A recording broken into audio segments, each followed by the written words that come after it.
Hello, my name is Jane, and me and my partner Dawn are a lesbian couple who have traveled through small portions of time to see what it was like for gay couples throughout the 40s to present day. During the 1940s, we found that there was a growth in the urban subculture of gay men and lesbians.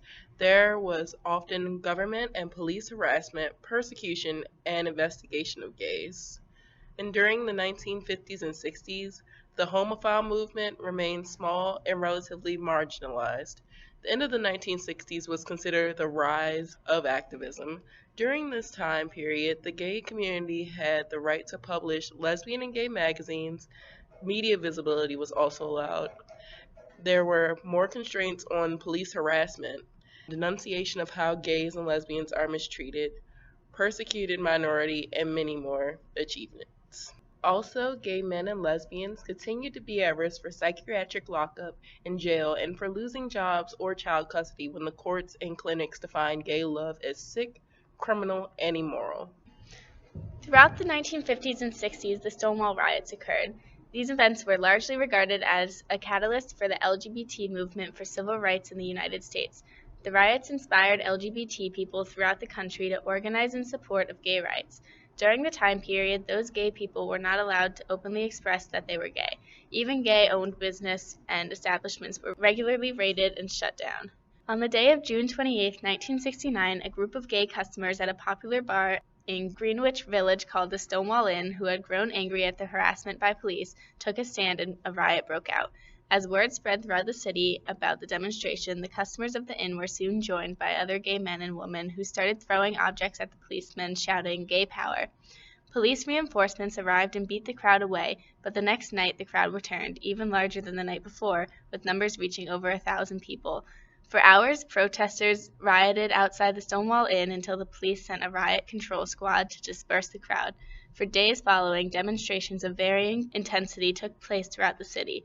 The Stonewall riots inspired LGBT people throughout the country to organize in support of gay rights, and within 2 years after the riots, gay rights groups had started in nearly every major city in the United States.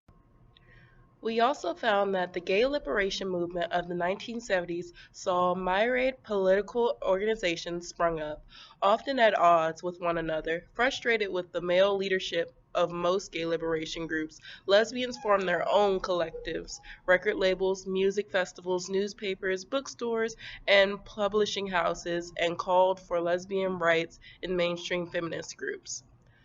Throughout the 1980s, as the gay male community was discriminated by the AIDS epidemic, the demands for compassion and medical funding led to renewed coalitions between men and women, as well as angry street theater groups like AIDS Coalition to Unleash Power and Queer Nation.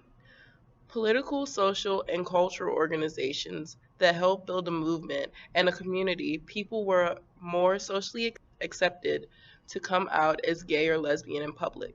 The American Psychiatric Association eliminated homosexuality from its list of mental disorders, economic opportunities, and gay oriented business increase, and many more achievements throughout the 1970s and 80s. During the 1980s, throughout the 1990s, the AIDS epidemic began to rise within the gay community. Money, skills, and recruits went toward building AIDS services and advocacy organizations, as well as the broader agenda of gay politics. Dramatic increase in the level of organization and visibility of gay color whose communities were the most affected by the epidemic. Lesbians got involved in the fight against AIDS, thus starting to work more closely with gay men and assuming leadership roles in formerly male dominated organizations.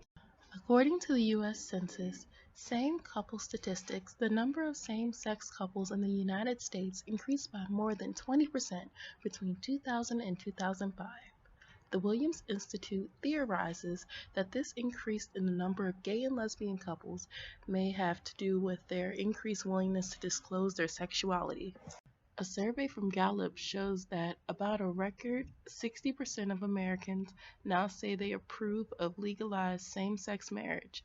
Gallup finds that a majority of Democrats and independents favor legalizing same sex marriage. Republicans are less inclined, with only 37% expressing support. Still, support among Republicans has been climbing within the last 2 decades, jumping 11 percentage points in the last 3 years. In 2003, Massachusetts became the first state to legalize gay marriage. In 2009, Iowa, Vermont, and New Hampshire also legalized gay marriage. In 2011, gay marriage became legal in New York.